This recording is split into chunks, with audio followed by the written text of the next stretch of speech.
नमस्कार दोस्तों आज हम डिस्कस करेंगे कि EPS 95 हायर पेंशन जो कि EPFO एक नया फार्मूला लाने की कोशिश की जा रही है जिसमें पूरी पेंशनेबल सर्विस की एवरेज बेसिक पे को आधार मानकर उस पर पेंशन कैलकुलेट की जाएगी। इस पर एम्प्लॉय को बहुत ही ज़्यादा लॉस होगा। आइए इसको प्रैक्टिकली देखेंगे आज। तो अगर आप मेरे चैनल पर पहली बार आए हैं तो इसे सब्सक्राइब कर दीजिए और बेल आइकॉन को दबा दीजिए ताकि ऐसे वीडियो आपको समय पर मिलते रहें। तो आइए शुरू करते हैं। साथियों, पहले भी मैंने एक ऐसा वीडियो बनाया था जिसमें मैंने आपको बताया था कि EPS 95 की पेंशन है उसे हम कैसे कैलकुलेट करते हैं। इसके लिए हमने कुछ एजम्पशन ली थी। पहली ये थी कि सैलरी वेजेस जो है हर साल 3% की इंक्रीज होंगी और इसमें प्रमोशनल इंक्रीमेंट को कंसीडर नहीं किया था। रेट ऑफ इंटरेस्ट जो है 8.10% जो कि प्रिवेलिंग रेट है लिया गया था और EPS वेजेस और सैलरी की जो सीलिंग है 5,000, 6500 या 15,000 ये पर मंथ दिसंबर 2022 तक कंसीडर की गई थी। परंतु जो इसमें मेन चीज़ थी कि जो पेंशन की कैलकुलेशन होगी वो लास्ट के 5 साल या 60 महीनों की एवरेज बेसिक प्लस DA को लेकर की जाएगी। परंतु अब इस कंडीशन को चेंज किया जा रहा है। जैसा कि न्यूज़पेपर में आया है कि जो फार्मूला नया बनेगा उसमें पूरी पेंशनेबल सर्विस यानी कि 1/11/1995 से लेकर जब तक कि एम्प्लॉई या पेंशनर 58 ईयर्स का नहीं हो जाता है या सर्विस छोड़कर EPS 95 से एग्जिट नहीं हो जाता है तब तक की एवरेज ली जाएगी। यानी कि जो पहले 60 महीने की एवरेज ली जाती थी अब पूरी सर्विस मतलब 1995 से लेकर 58 ईयर की एज तक की ली जाएगी। साथियों, इसमें एक और एजम्पशन ऐड हो गई है जैसा कि ऑलरेडी एक सर्कुलर इशू हो चुका है कि जो भी एम्प्लॉयज़ या पेंशनर हायर पेंशन के लिए ऑप्ट कर रहे हैं उनको 1 सितंबर 2014 से लेकर जब तक कि वो 58 ईयर्स के नहीं हो जाते हैं या स्कीम से एग्जिट नहीं हो जाते हैं तब तक उनको 1.16% एक्स्ट्रा अमाउंट एम्प्लॉयर शेयर से EPFO को देना पड़ेगा और जो लोग रिटायर हो चुके हैं उनको अपने पास से जमा करवाना पड़ेगा विद इंटरेस्ट।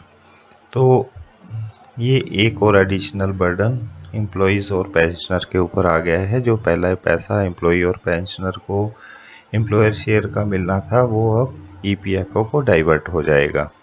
तो इन दो कंडीशन के चेंज होने से एक तो पेंशन बहुत कम हो गई है और दूसरा जो एडिशनल अमाउंट हमें देना पड़ेगा उसके लिए हमें एक्स्ट्रा जो अमाउंट है वो EPFO को देना पड़ेगा। यानी कि पेंशन पाने के लिए ज़्यादा पैसा देना पड़ेगा और पेंशन हमें कम मिलेगी। आइए देखते हैं पूरा डिटेल। इस वीडियो में हम पूरा कैलकुलेशन देखेंगे कि किस तरह से पहले बेसिक पे और DA पर कैलकुलेशन की जाती थी और अब पेंशनेबल सैलरी जो है कैसे कैलकुलेट की जाएगी। ये सिर्फ आपके एजुकेशन पर्पज़ के लिए है। इसमें कोई भी चेंजेस EPFO द्वारा किए जा सकते हैं। अगर कोई चेंजेस होंगी तो मैं कोशिश करूंगा कि इसको दोबारा से बनाकर आपको जल्द से जल्द उसका इम्पैक्ट बता सकूं। साथियों, जो मैंने पहले वीडियो बनाया था उसमें एक ऐसे एम्प्लॉय की एक्चुअल सैलरी ली गई थी जो कि 30/6/2024 को 58 साल का होगा और वो किसी कंपनी में एज ए सुपरवाइज़र ज्वाइन किया था और अभी वो चीफ मैनेजर है। तो उसकी सैलरी अभी जो एवरेज 60 मंथ की सैलरी आ रही थी वो 1,88,900 आ रही थी और उसको एम्प्लॉयर को 37,58,987 अबाउट 37,58,000 के करीब उसको जमा करवाना था और जो पैसा उसको विद इंटरेस्ट जमा करवाना था अगर वो रिकवर करने के लिए हमें लगभग 5 साल का ही समय चाहिए था। परंतु ये सिनेरियो बिल्कुल चेंज हो चुका है जो कि रिवाइज कंडीशन के अकॉर्डिंगली। आइए देखते हैं इसको। साथियों, जो हमने पहले कैलकुलेशन किया था उसके हिसाब से 1995 से लेकर दिसंबर 2022 तक टोटल 30,50,056 रुपये जमा करवाने पड़ रहे थे। परंतु जैसे ही ये कंडीशन चेंज हो गई है कि 1.16% आपको 1 सितंबर 2014 से और करवाना है, अगर हम इसमें 1.16% और ऐड कर देते हैं तो हमें 1/9/2014 से 1.16% और जमा करवाना पड़ेगा, जो कि ये हमारा 1.16% है, जो कि अमाउंट 1,66,802 दिसंबर 2022 तक आती है। और इस पर 1,58,935 लगभग इंटरेस्ट लगेगा और टोटल अमाउंट जो है वो 3,25,737 रुपये 74 पैसे है। मतलब 30,50,000 और 3,25,000। अब हमें 30-50 की जगह 33.75 लाख जमा करवाना पड़ेगा। ये दिसंबर 2022 तक है। और इसके बाद जो हमें एडिशनल अमाउंट जमा करवाना पड़ेगा वो जनवरी 23 से लेकर जून 24 तक और करवाना पड़ेगा। वो हमारा 8.33 और 1.616%, जो कि 9.49% हो जाता है, वो हमें जमा करवाना पड़ेगा। तो हमें टोटल 3,60,000 रुपया और जमा कराना पड़ेगा और इस पर इंटरेस्ट मिलाकर हमें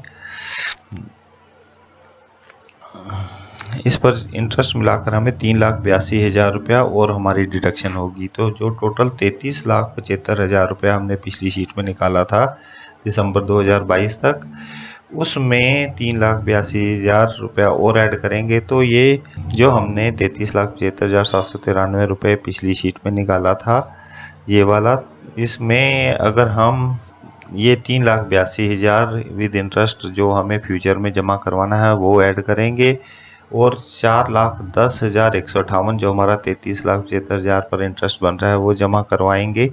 तो टोटल हमें 41,68,000 लगभग 42 लाख रुपया हमें EPFO को जमा करवाना पड़ेगा। तो इसी तरह जो हमारी हमें जो पहले 37,58,000 रुपये जमा कराना पड़ रहा था उसकी जगह हमें 41,68,000 रुपये जमा करवाना पड़ रहा है।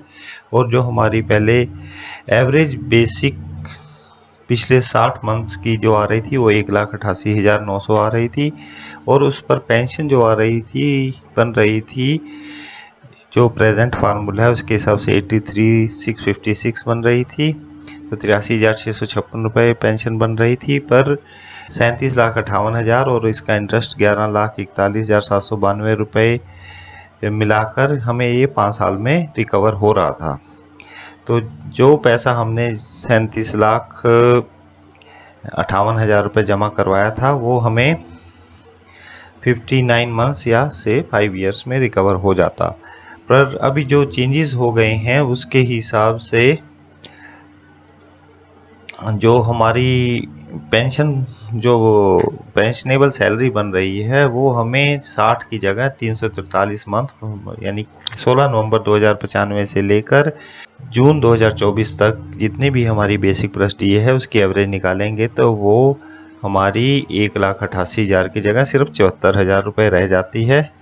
और वो 74,000 रुपया पर अगर हम एक 31 ईयर की जो हमारी सर्विस है उस पर अगर हम पेंशन निकालते हैं तो सिर्फ 32,804 आ रही है, जो कि हमारी पहले 83,000 पेंशन आ रही थी। तो हमारी पेंशन 83,655 से सिर्फ 32,804 रुपये रह जाएगी और हमें 37 लाख की जगह 41,68,000 रुपया जमा करवाना पड़ेगा, जिस पर जो हमारी पहले पेंशन 83,000 आ रही थी वो अभी 32,000 रह जाएगी और हमें 37 लाख की जगह 41,68,000 रुपये जमा करवाना पड़ेगा, जिसको सिर्फ इस अमाउंट को रिकवर करने के लिए हमें 127 महीने लग जाएंगे 32,000 की पेंशन के हिसाब से। और इसका जो इंटरेस्ट होगा ये 127 महीने का वो भी आपका 35,73,000 रुपये होता है प्रेजेंट 8.1% के हिसाब से। तो इसको रिकवर करने के लिए हमें 108 महीने और चाहिए, तो टोटल 236 महीने लग जाएंगे। तो 236 महीनों को मतलब लगभग 20 साल में आपका ये जो पैसा हम 42 लाख रुपए जमा कराएंगे वो रिकवर होगा और ये पैसा हमें बाद में भी नहीं मिलेगा। तो इस हिसाब से अगर एक आदमी 58 ईयर में रिटायर होता है तो अपना ही पैसा रिकवर करने के लिए उसको लगभग 78 ईयर की उम्र तक जीना पड़ेगा और उसके बाद उसे एक्चुअल में पेंशन मिलनी शुरू होगी। इस हिसाब से ये लगता है कि पुराने फार्मूले के हिसाब से बहुत ही बेनिफिशियल था।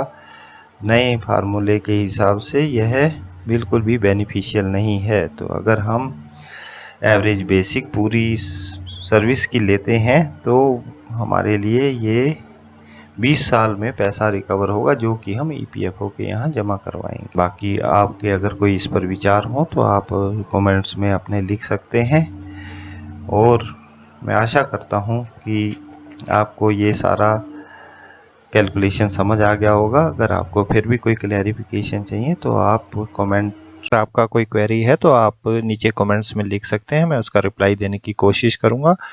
और आप इस वीडियो को अपने फैमिली, फ्रेंड्स और अदर ग्रुप्स में शेयर करिए ताकि वो लोग भी इसका फ़ायदा उठा सकें। धन्यवाद। अगर आपको वीडियो अच्छा लगा हो तो इसे लाइक कीजिए और मेरे चैनल को सब्सक्राइब कर दीजिएगा। Thank you.